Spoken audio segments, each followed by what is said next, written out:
রামনারায়ণ রাম। আমি সর্বপ্রথম ঠাকুর শ্রী শ্রী বালক ব্রহ্মচারী মহারাজের চরণে জানাই শতকোটি প্রণাম এবং আপনাদের সকলকে জানাই বৈদিক অভিনন্দন। রামনারায়ণ রাম। এই বলে আমি আজকের তত্ত্ব আলোচনা শুরু করছি। ঠাকুরের নিকট বসে আছি, এমন সময় একজন সাধক এসে উপস্থিত হলেন। তিনি শুনলাম প্রায় সমাধিস্থ হন এবং সে অবস্থায় অনেক রকম আদেশও পেয়ে থাকেন। সাধক এসে ঠাকুরের নিকট চক্ষু বুজে বসলেন। ঠাকুর সাধকের দিকে তাকিয়ে আছেন। কিছুক্ষণ পরে সাধক কাঁপতে আরম্ভ করলেন এবং কাঁপতে কাঁপতে মেঝেতে পড়ে গড়াতে আরম্ভ করলেন ও নানা রকম ভাব প্রকাশ করতে লাগলেন। হাত পা ছুটতে আরম্ভ করলেন, একবার হাসছেন আবার কাঁদছেন। এভাবে মাতৃ ও পিতৃ রাধাকৃষ্ণ বহু ভাবের পরিবেশন করলেন। ঠাকুর এসব দেখে একটু হাসলেন এবং আমাদের বললেন, সাধনার এটা যে কোন জাতীয় প্রকাশ তাই ওকে একটু জিজ্ঞেস করতে হবে। এর মধ্যে সাধক প্রায় উলঙ্গ হয়ে গেছেন। ঠাকুর বললেন, ওকে জিজ্ঞেস করো তো কেন ওরকম করছে। আমরা তাকে জিজ্ঞেস করলাম, আপনি এরকম করছেন কেন? তখন তিনি বললেন, আমি বিশ্বনাথ কাশী হতে এসেছি। এবং কথা বলার সাথে সাথে তিনি ওইরূপ ভাবই প্রকাশ করলেন। আমরা তাকে বসতে বললাম।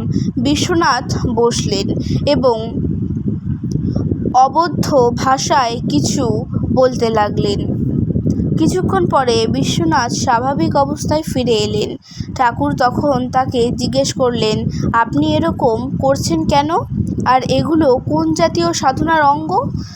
আপনি নিজের ওপর বেশ খেয়াল রেখেই বোধহয় এগুলো করছেন। যদিও আপনি ভাবের পরিচয় দিয়ে গেছেন, তথাপি এ মোটেই ভাবের অভিব্যক্তি নয়, এগুলো ঠিক ভাবের বিকারের মতো।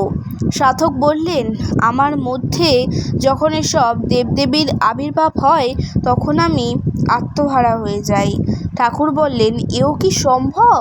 আর এও কি বিশ্বাসযোগ্য? যদি এতটা সহজে মনের এতটা পরিচয় দিতে পারতেন তবে আর নিজেকে অভিব্যক্ত করার জন্য এই সমস্ত কার্যকলাপ করতেন না, কিংবা যুগল মূর্তি কিংবা মাতৃ মূর্তিকে প্রকাশ করবার জন্য বা আপনার ভেতরের এই বিশ্বনাথকে ফুটিয়ে তোলার জন্য যেরকম পরিশ্রান্ত হয়ে যে সমস্ত করছেন, নিচে জোর করে লজ্জার হাত থেকে এড়িয়ে এবং মুদ্রাদির দ্বারা নানা রকম ভাবের দ্বারা যা কিছু করলেন, প্রকৃত বিভূতি বা শক্তি যদি আপনার থাকতো তবে সকলের আশ্রয় নিতেন না।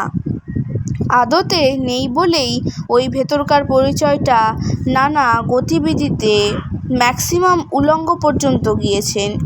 নিজের আত্মপ্রবঞ্চনাকে ঢেকে সেটাকে সত্যরূপে দেখাবার জন্যই যা কিছু। আর যদি প্রকৃত সত্যই থাকতো তবে এই সমস্তের বালাই থাকতো না। আর ভার কিংবা দশার সিস্টেমটা হচ্ছে নিজের সত্যতা ও সাধুতার চেহারা প্রকাশ ও প্রচার। বিভূতিকে তাচ্ছিল্যের চেহারায় বর্ণনার অভিসন্ধির কারণ কোন সময় কে কোন বিভূতির জন্য আঁকড়ে ধরে, তাই আগেই তার হাত হতে রেহাই পাওয়ার জন্য ওই বাণীগুলো প্রচার করে থাকে। আবার তারা বিভূতিবোধ কার্যের চেহারায় পরিণত করার জন্য ওই সমস্ত আনুষঙ্গিক নানা রকম দিলালিবাব করে এক জাতীয় বিভূতি সম্পন্নের পরিচয় দিয়ে যাচ্ছে। কারণ যে মহান শক্তির আবির্ভাব হয়েছে বলে পরিচয় দিচ্ছেন, তার গতিবিধি বোধহয় মুদ্রা, উলঙ্গ আর ক্ষণিকের হাসি, ক্ষণিকের কান্না। এই শক্তির বিকাশ করেই বুঝি বিশ্বনাথ শক্তির প্রকাশ করছেন। আর দর্শক হিসাবে যারা থাকেন তাদের কাছে ওই জাতীয় অবস্থা অস্বাভাবিক বলে মনে হয়, কারণ স্বাভাবিক চিন্তাতে ওই জাতীয় কার্যকলাপগুলো দুর্বোধ্য বলে মনে হয়। তাই অনেকে একটা অস্বাভাবিক কিছু ভেবে আর চোখে সংস্কারের ঠুলি পড়ে একটা কিছু এসেছেন ঠিকই, নইলে কি আর এই হয়? নানা রকম যার যার ঢুলি অনুযায়ী যা কিছু দেখে একটা মন্তব্য করে চলে যাচ্ছে এবং এই অবস্থা হতেই প্রচারের সূত্রপাত। তারপর এভাবে প্রচারের দ্বারা ক্রমশ জিনিসটা এরূপ জটিলতায় গিয়ে দাঁড়ায়।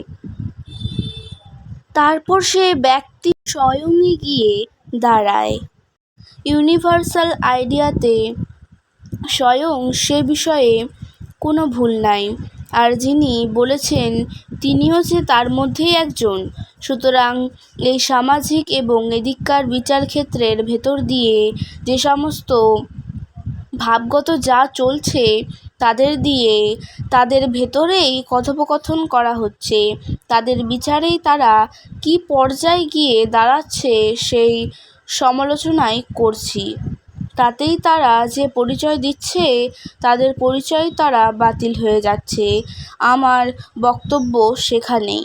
আমার বিশ্বাসটা তাদের দিয়েও তাদের অবিশ্বাস করে যাচ্ছি, কিন্তু বিশ্বাস করবার জন্য এত ঝোঁক সত্ত্বেও যে পারছি না, তাতে বাস্তব বুদ্ধিতে নিজের কাছে নিজেই লজ্জিত হয়ে পড়ছি।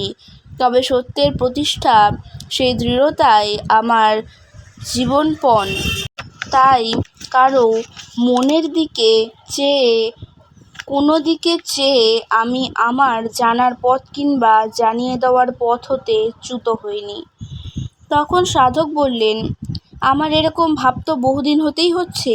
ঠাকুর বললেন, আমি যদি বলি ওই ভাবটা ভাবের যে কথোপকথনটা, তা বলে নিজের বর্তমান অবস্থাতে আস্থা স্থাপন করিয়ে দেওয়ার জন্য আপনি ওই সমস্ত কথা টেনে আনছেন।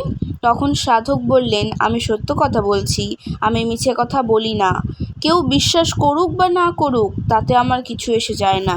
ঠাকুর বললেন, তারপরেই আসে তুল্য নিন্দাস্তুতির ব্যাপার। উপায়হীনের একমাত্র বাণী। দুর্বলতায় ভগবানকে ডাকা ছাড়া যেমন উপায় নেই, তাই শাস্ত্র গ্রন্থাদিতে যে সমস্ত উক্তিগুলো আছে এই সমস্ত দশায় ও ভাবে পড়া।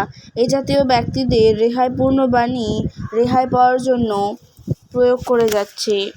আপনি নিজেই বলছেন, কেউ বিশ্বাস করুক বা না করুক আমি সত্য বলছি, মিথ্যা বলছি না। আপনার এর আগের কথায় যে জোর পেয়েছি, এর আগে আপনাকে বলছিলাম আপনার মা তো মরেনি। আপনি বলছেন হ্যাঁ মরেছে। সেই হ্যাঁর মধ্যে জোর ছিল। আমি এর পরই বলছি আপনি মিছে কথা বলছেন, মা মরেনি। তখন আপনি জোর দিয়ে বললেন, মা হলো আমার। আপনি বললেই হবে নাকি? আমি জানি না আমার মা মরেছে কি না, আপনি বললেই হবে? তা তো ঠিকই। আর যখন বললাম বিশ্বনাথ আসে নাই ফাঁকি, আর আপনি যা কিছু করছেন সবগুলো হচ্ছে কৃত্রিম অভিনয়, আপনি করে গেছেন বিশ্বনাথের নামে, তখন তো আপনি তেমন জোর দিতে পারলেন না। তখন আপনার সুরের ভেতর বেসুরেই সাড়া পাওয়া গিয়েছিল। তাতে সন্দিগ্ধ ও বলহীনেরই পরিচয় পাওয়া গিয়েছিল। আজকের তত্ত্ব আলোচনা আমি এখানে শেষ করছি। দেখা হচ্ছে পরের ভিডিওতে। ভালো থাকবেন, সুস্থ থাকবেন। রাম নারায়ণ রাম। এর পরের ভিডিওতে আমি এর বাদবাকি অংশটা আপনাদের পাঠ করে শোনাবো। প্রতিদিন এরকম নতুন নতুন ভিডিও দেখতে হলে আমার চ্যানেলটিকে সাবস্ক্রাইব করবেন এবং পাশে থাকা বেল আইকনটি প্রেস করবেন। ভালো লাগলে লাইক, কমেন্ট এবং শেয়ার করবেন। ধন্যবাদ।